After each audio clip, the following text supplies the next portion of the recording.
Hoy vamos a continuar con una serie que se llama El Catecismo de la Iglesia Católica. Pero quiero arrancar con una meditación que encontré muy apropiada para estos tiempos. Y es de San Agustín. Pues nuestra vida en medio de esta peregrinación no puede estar sin tentaciones, ya que nuestro progreso se realiza precisamente a través de la tentación. Y nadie se conoce a sí mismo si no es tentado, ni puede ser coronado si no ha vencido, ni vencer si no ha combatido, ni combatir si carece de enemigo y de tentaciones. ¿Quedó claro? Sí. Sin tentaciones no hay prueba. Sin prueba no hay lucha. Sin lucha no hay triunfo. Sin triunfo no hay prueba al Señor, no hay salvación. Bendita tentación que nos mereció tan gran Salvador, dijo alguien alguna vez. Entonces, hoy vamos a empezar. Habíamos hecho una pequeña introducción al catecismo, pero hoy vamos a continuar ya con algo que llamamos la Sagrada Escritura. Mucha gente me pregunta, padre, pero ¿cuál es la Biblia que debemos leer? ¿Quién decidió la Biblia? ¿Se la inventaron unos hombres por allá fumando algo raro? ¿O la Biblia fue algo que de verdad nos trae la palabra de Dios? Y esto es muy importante porque ¿se acuerdan cuando dice el Evangelio y la palabra se hizo carne? La palabra era Dios. Todo fue creado por la palabra en el Génesis. Eso viene aquí a explicarse y lo explica muy sencillamente. Hay partecitas que voy a leer para ser textual en lo que nosotros queremos aprender. Cristo es palabra única de la Sagrada Escritura. Recordad que es una misma palabra de Dios la que extiende en todas las criaturas, que es un mismo verbo que resuena en la boca de todos los escritores sagrados, el que siendo al comienzo Dios, junto a Dios, no necesita sílabas porque no está sometido al tiempo. Esto es un poquito denso, ¿cierto? La explicación. Pero en la Sagrada Escritura, la Iglesia encuentra su alimento y su fuerza, porque en ella no recibe solamente palabra humana, sino lo que es palabra de Dios. Los libros sagrados, en los libros sagrados, el Padre que está en el cielo sale amorosamente al encuentro de sus hijos para conversar con ellos. ¿Qué significa esto? La Biblia es la manera como Dios le habla al hombre.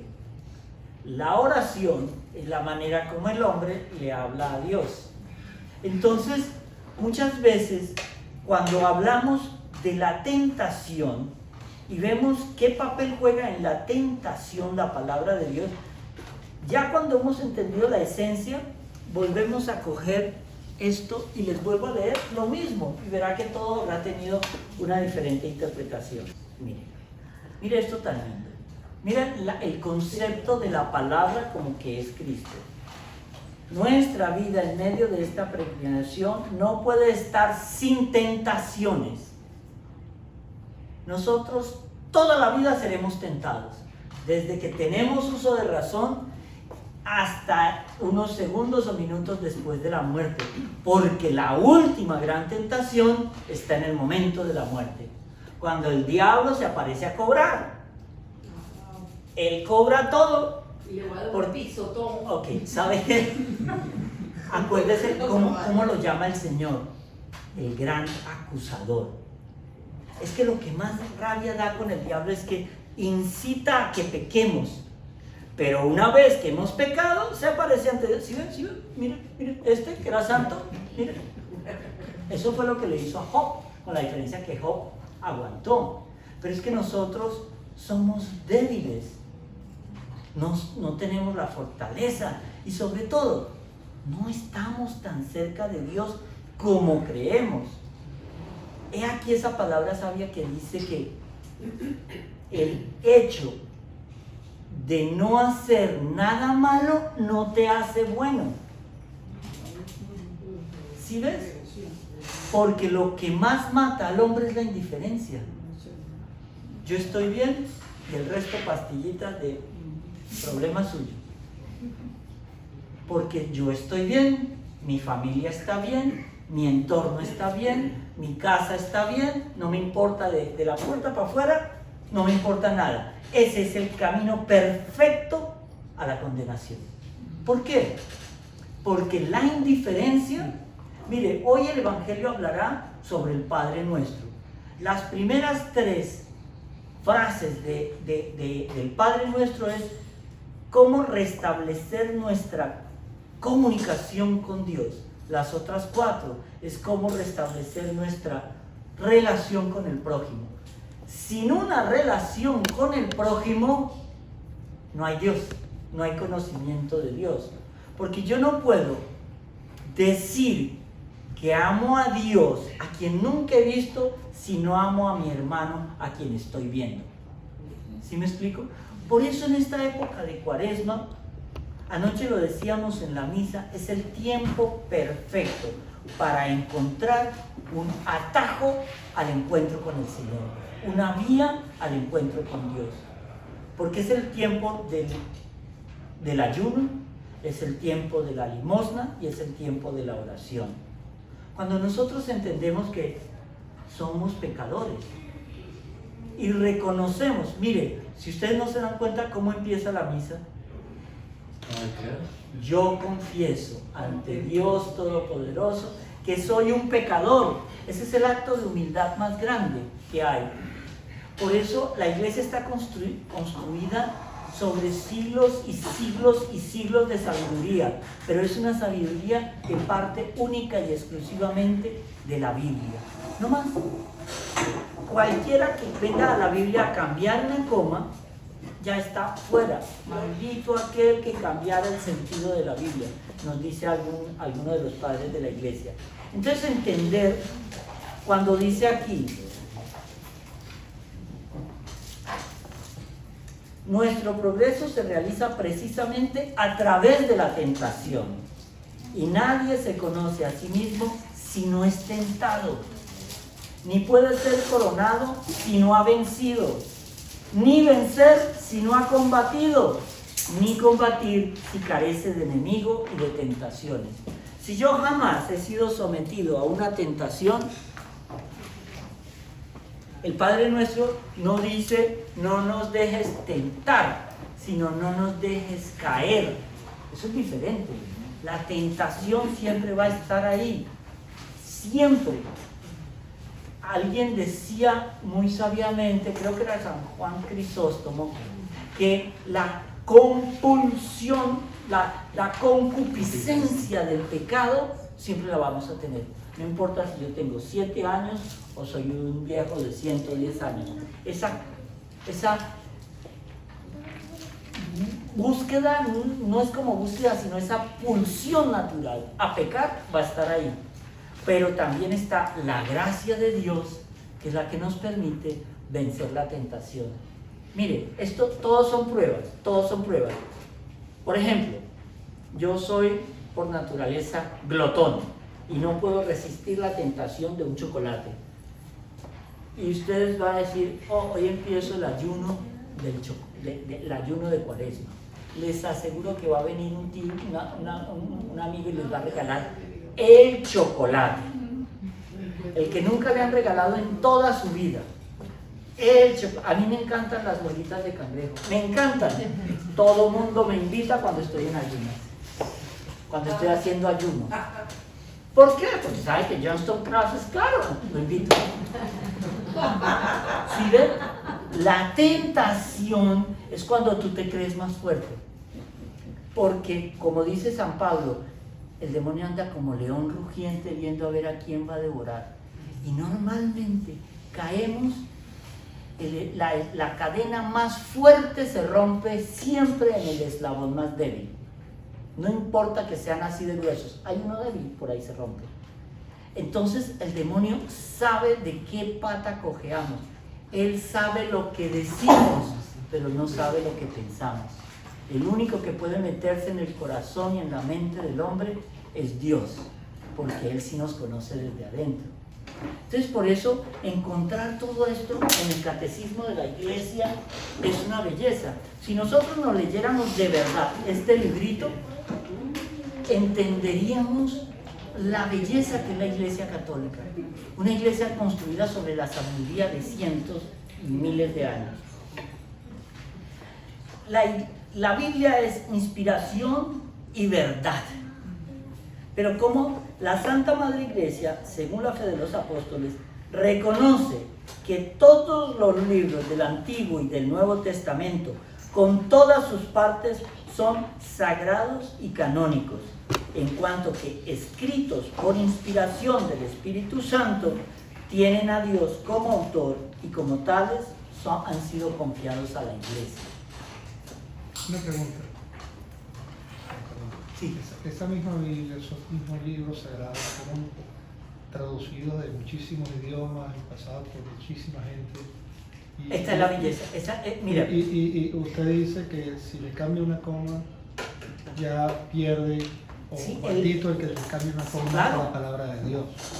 Mira, la Biblia que se conocía hasta 1900... ¿Puedo terminar un minutito Sí. la ponencia para que explique todo? En cambio está el Viejo Testamento, el Nuevo Testamento, y está también la otra religión grandísima a nivel mundial, monoteísta, que es el Islam.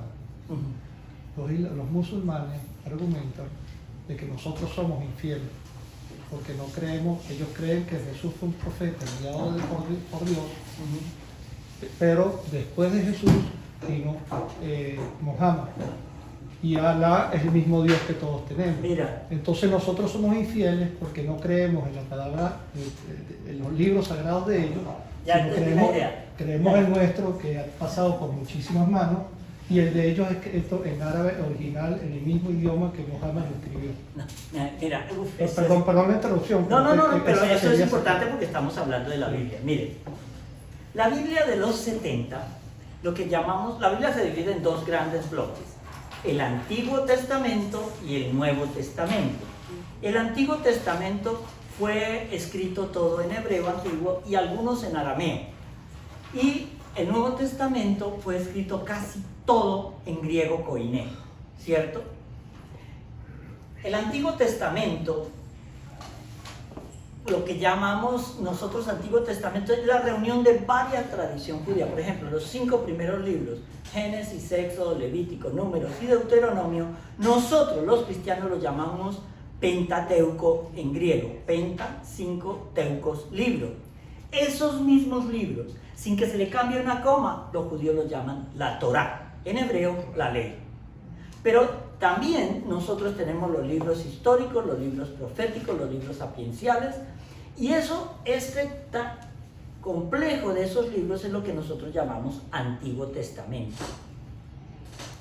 En el Antiguo Testamento está escondida la esencia del Nuevo Testamento. Yo no puedo aplicar solo el Nuevo Testamento obviando la sabiduría del Antiguo. Es como creer que tú no crees en tu familia, sino hasta tu abuelo. De ahí para atrás no existió nada. No, ha sido una herencia genética que ha pasado. Pero cuando vamos a ver la Biblia de los 70, en esa Biblia se reunieron, es una vieja tradición que se reunieron 70 sabios durante 70 meses o semanas, no me acuerdo ahora, para que cada uno solo tradujera los libros antiguos, y de ahí tenía que salir la composición del lo que llamamos nosotros el Antiguo Testamento. Durante esos 70, ese periodo de 70 meses, ellos no podían hablar entre sí. Cuando ellos salen del encierro, todos entregaron los mismos libros, con las mismas traducciones. Esa es la belleza del Espíritu Santo trabajando. Entonces, cuando nosotros vemos esto, un libro que se llama canónico, es un libro que obedece al canon, a la ley. ¿Sí me explico? Pero ¿qué pasa?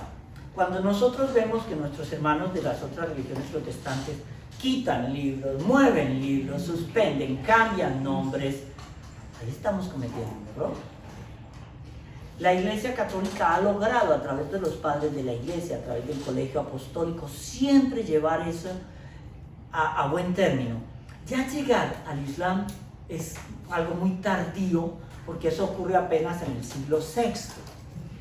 Mire, solamente para información, no sé los números exactos, pero el nombre de Jesús está en el Corán, si no estoy mal, 125 veces. El nombre de Mahoma en el Corán está 4 veces. Hay un capítulo entero dedicado a la Virgen en el Corán. Entonces, si Jesús es más importante, si la Virgen es tan importante, porque es como creer en el mensajero y no en quien lo envió. ¿Sí me explico? Ahora, ya en explicar el Islam, eso va a venir más adelante, pero entender cómo fue escrita la Biblia y por qué decimos que nuestra Biblia es tan completa, obedece a una iluminación del Espíritu Santo que la historia ha demostrado que tenía razón. ¿Sí me explico? Por eso hay un dicho bien viejo que dice: la Iglesia Católica asiste siempre al entierro de sus enterradores. Mahoma cogió una parte y la hizo, pero uno va a ver, por ejemplo, Napoleón. Cuando Napoleón entró a Roma y le obligó al Papa a postrarse, él sencillamente rechazó esto. Y cuando él le dice Napoleón: usted no sabe que yo puedo acabar con la Iglesia Católica, con todos mis soldados, en un abrir y cerrar de ojos, ¿qué le contesta el Papa? Mire, en 1800 años no hemos podido los curas acabar con la Iglesia, ¿va a poder usted solo? Porque la Iglesia es algo que nos dejó Jesús. A pesar del hombre, la Iglesia seguirá. Porque Él nos dice que se quedó en la Sagrada Eucaristía hasta que Él vuelva. Esa es la belleza de la Iglesia. El tesoro de la Iglesia Católica se llama la Eucaristía. Entonces, cuando uno entiende que la Eucaristía no es un símbolo, sino es la presencia real del cuerpo y la sangre de Cristo, es cuando nosotros vamos a entender que es algo que va a trascender en el tiempo. Él dijo que estaría ahí hasta que Él volviera. Así la Iglesia vuelva a ser diminuta como en el comienzo. Eso es lo que algunos exégetas dicen, que la Iglesia va a volver a esos principios escondidos. Tendrá que ser perseguida y vivirá la gran tribulación, que ya la estamos viendo en muchos países de Oriente Medio. Pero de que se va a acabar, la Iglesia Católica nunca ha sido más grande que ahora. Nunca. Somos alrededor de 1.500 millones de católicos y son como 700, 800 millones de cristianos de otras denominaciones, en los cuales la Iglesia Católica se da el lujo de regalarle cada determinado tiempo 300 millones de católicos que descubren algo en las otras religiones. La búsqueda de Dios no se le impide a nadie. Ya el solo hecho de que yo me cuestione en qué religión cristiana seguir, ya es una pregunta interior de nosotros mismos acerca de la trascendencia de Dios en mi vida. ¿Qué papel juega Dios en mi vida? ¿No tendré que dar yo algún día cuenta de mis actos? Entonces, ese planteamiento ya me dice a mí, aquí hay algo. Creo que en alguna vez, no sé si fue en esta clase, hablábamos de el ser ontológico, el plantearme la pregunta a mí mismo, ya es una pregunta espiritual. Un perro se ve a un espejo y se ladra, pero no se plantea la posibilidad del futuro. ¿Quién soy yo? ¿Qué hago aquí? ¿De dónde vengo? ¿A dónde voy? Eso no está en ningún animal, solo está en el ser humano. Por eso es que es tan importante entender esto. La fe cristiana no es una religión de libro. El cristianismo es la religión de la palabra de Dios, no de un verbo escrito y mudo, sino de un verbo encarnado y vivo, Jesús. porque Jesús, la palabra, ojo cómo empieza el Evangelio, la palabra se hizo carne. Entonces Jesús es el cumplimiento total de todas las profecías del Antiguo Testamento. Entonces ahí entendemos esa importancia que significa. Mire, la Escritura es la manera como Dios nos habla a la manera de los hombres, porque esto es como Él se comunica en esa sabiduría. Pero dado que la Sagrada Escritura es inspirada, hay otro principio de la recta interpretación no menos importante que esa, y es que la Escritura se ha de leer y de interpretar con el mismo espíritu con que fue escrita. Si la Escritura fue escrita por una iluminación del Espíritu Santo, cuando la vamos a leer, debemos pedir al Espíritu Santo que nos ilumine para volverla a leer. Porque únicamente en esa inspiración es que entendemos los mensajes de la palabra de Dios. Esa es la parte más importante. Ahora, el Concilio Vaticano II señaló 3 criterios para la interpretación de la Escritura a la luz del Espíritu Santo. El primero es prestar una gran atención al contenido y a la unidad de toda la Escritura. La Escritura no se puede contradecir a sí misma, porque un ser que se contradice a sí mismo no puede subsistir. Eso es un principio filosófico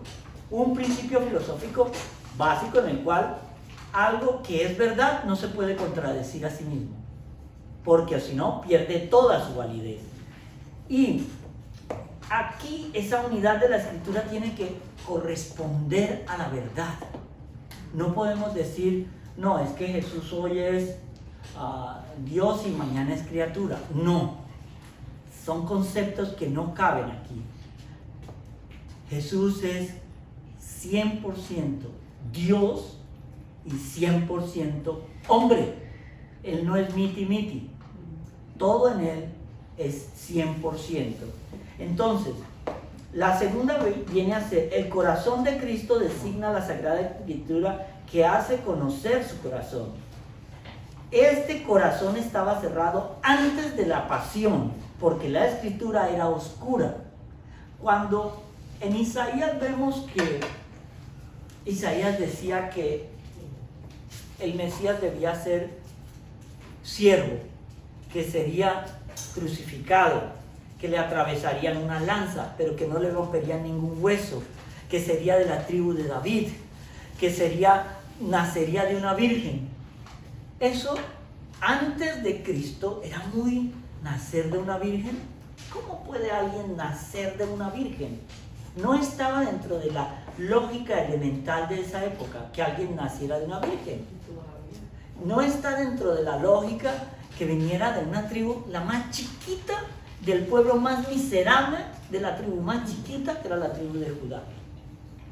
Entonces, y le dice a David, con 1000 años de anterioridad, sentaré en el trono eterno a un descendiente tuyo. Es como complicado entender, pero cuando llega Jesús y se cumple todo, ya todo se aclara. Ese es el Nuevo Testamento. La segunda manera de leer la Escritura es en la tradición viva de toda la Iglesia.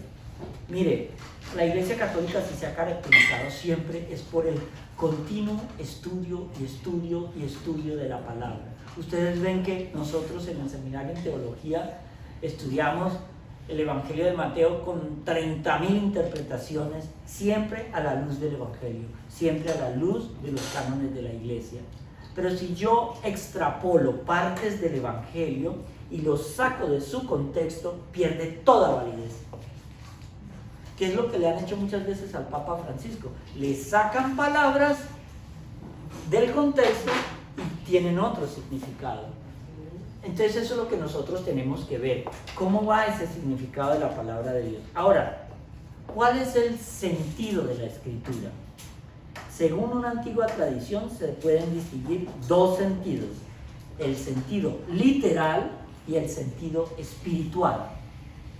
El sentido literal es el sentido que es la significación de las palabras en sí mismo.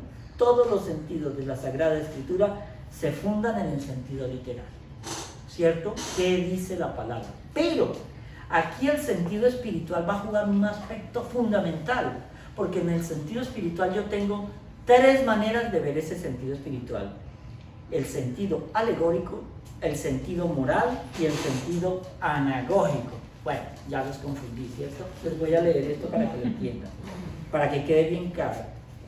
Litera gesta docet quid credas allegoria, moralis quid agas quid tengas anagogia.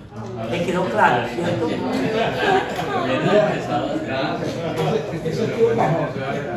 La letra enseña, óyelo bien, en esos cuatro sentidos dice: la letra enseña los hechos, la alegoría lo que has de creer, el sentido moral lo que has de hacer, y la anagogía a dónde has de tener que ir. ¿Sí ves esa belleza? Esa es la palabra. Entender que, por ejemplo, cuando el Señor nos habla del ciego de Betsaida, ¿qué es Betsaida? ¿Qué traduce Betsaida? ¿Dónde queda Betsaida? ¿Qué tiene que ver un ciego en Betsaida? ¿No es lo mismo un ciego en Jerusalén? ¿O un ciego en Galilea? ¿O en el Mar Muerto?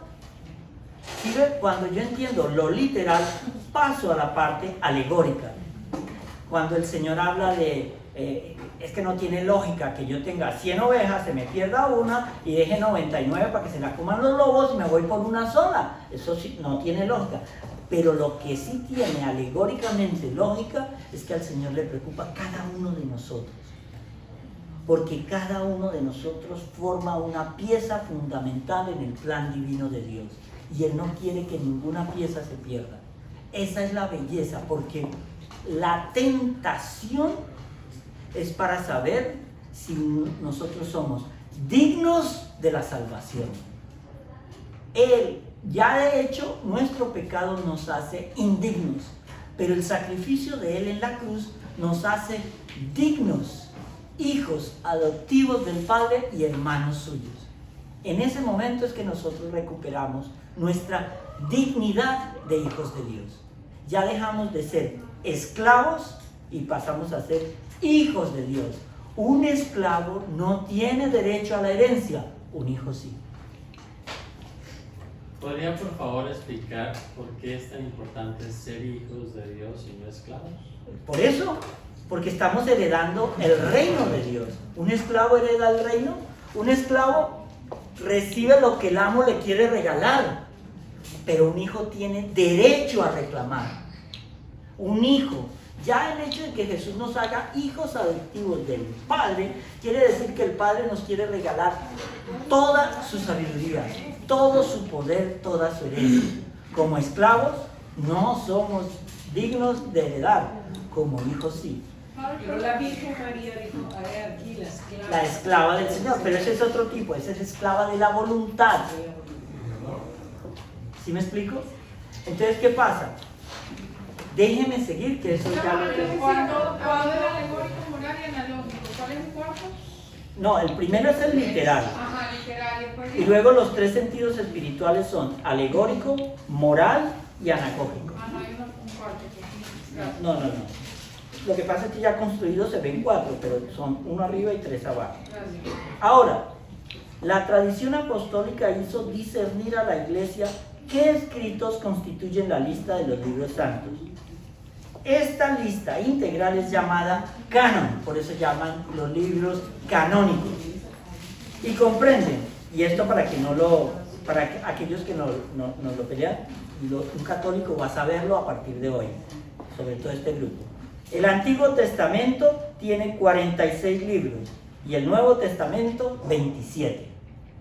Algunos dicen que son 45 si tú unes a Jeremías y Lamentaciones en un solo libro, pero normalmente los separan porque una cosa es Jeremías y otra cosa es Lamentaciones, que son las Lamentaciones de Jeremías. ¿Sí me explico? Entonces por eso a veces es como si tratáramos de poner el Evangelio de Lucas y Hechos de los Apóstoles en un solo libro, que porque todos los escribió supuestamente Lucas. ¿cierto? No, pero son dos libros independientes. Eso es importante. ¿Cuántos libros tiene el Antiguo Testamento? 46. ¿Y el Nuevo? 27. Perfecto. Ya saben, ya no viene nadie a decirles, ustedes no conocen la Biblia. Padre, Sí. perdón que le interrumpa. Si puso el ejemplo de que Jesús nos vino y nos hizo hijos de Dios y la diferencia de no ser esclavos porque nos hizo hijos de Dios y además nos hacemos hijos desde que nos bautizamos y heredamos el paraíso, el reino de Dios. Pero ¿cómo es que si un hijo bueno o malo mío, de todas maneras va a heredar, sea bueno o sea malo, hereda, ¿no? Sí, ¿Cómo? sí, Esa es pero la- hay hijos calavera y los padres desheredan a los hijos calavera. Lo que no quiere Jesús es que el padre nos desherede. Está en su derecho como padre a desheredar. ¿Sí?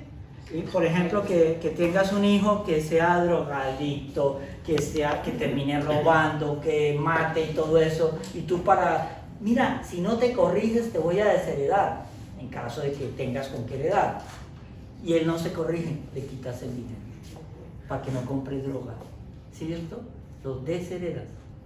Lo que el Señor nos está invitando es a que participemos en su herencia eterna.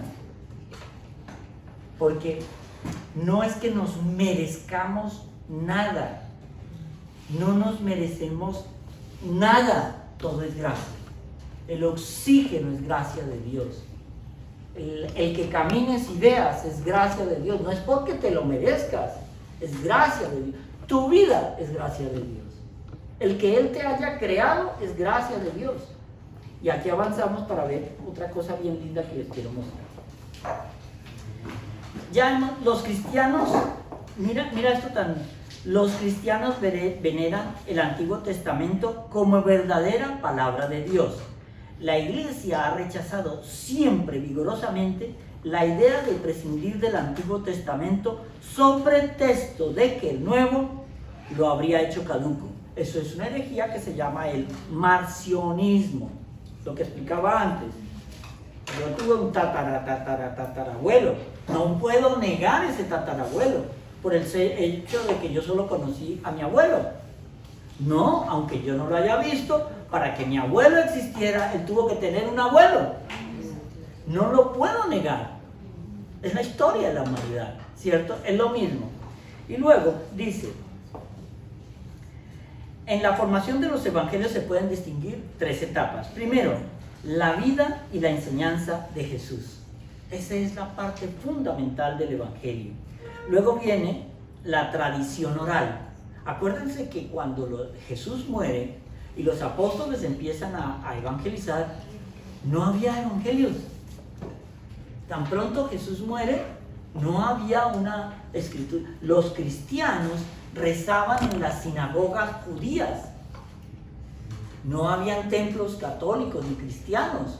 No existía el Nuevo Testamento. Es a través de la tradición oral de los apóstoles donde sus discípulos recogen eso y lo empiezan a plasmar, porque se dan cuenta de que si no lo escriben, toda la historia de Jesús se va a perder o se va a distorsionar.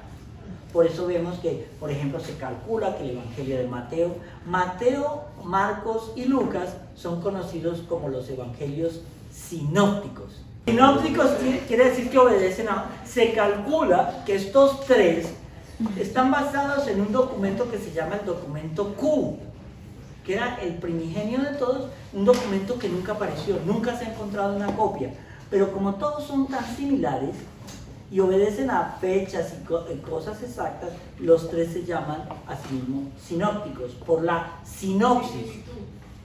Sinopsis y similitud, cada uno, mire, si aquí, por ejemplo, entra un buitre volando, coge, entra, se para ahí y sale volando con un libro, le puedo apostar que le voy a pedir a cada uno de que escriba qué vio y todo va a ser diferente. Y todos vieron el mismo buitre entrando y saliendo con un libro. Eso es lo que hace que el hecho literal sea uno, pero la trascendencia, unos pueden ver un pájaro blanco, hermoso, otros van a ver un buitre negro. ¿Sí me explico? Eso es. Ahora, la tercera parte son los evangelios escritos. Los autores sagrados escribieron los 4 evangelios escogiendo algunas cosas de las muchas que ya se transmitían de palabra o por escrito. Por eso el evangelista dice, y muchas otras cosas hizo Jesús que no están escritas en este evangelio, porque bastarían muchos libros para poder describir lo que ocurrió. Eso es lo que tenemos que entender. Ahora, según un viejo adagio, el Nuevo Testamento está escondido en el Antiguo, mientras que el Antiguo se hace manifiesto en el Nuevo. Si no les quedó claro, se los digo así: novum invetere later et novum vetus pater. Ahora sí. Ahora, ¿qué es la Sagrada Escritura en la vida de la Iglesia? La Escritura debe ser el alma de la teología. Teos, Dios, logia, estudio. Debe ser el alma del estudio de Dios.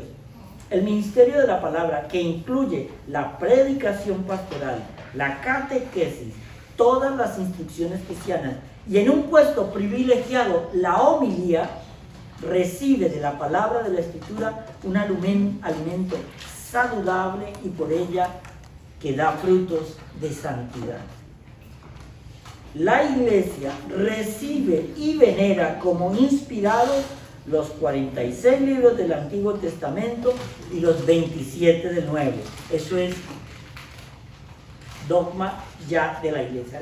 Es como la ley dentro del catecismo. La Iglesia siempre ha venerado la Sagrada Escritura como lo ha hecho con el cuerpo de Cristo. Aquella y esta alimentan y rigen toda la vida cristiana. Para mis pies, antorcha es tu palabra, luz para mi sendero. Los salmos.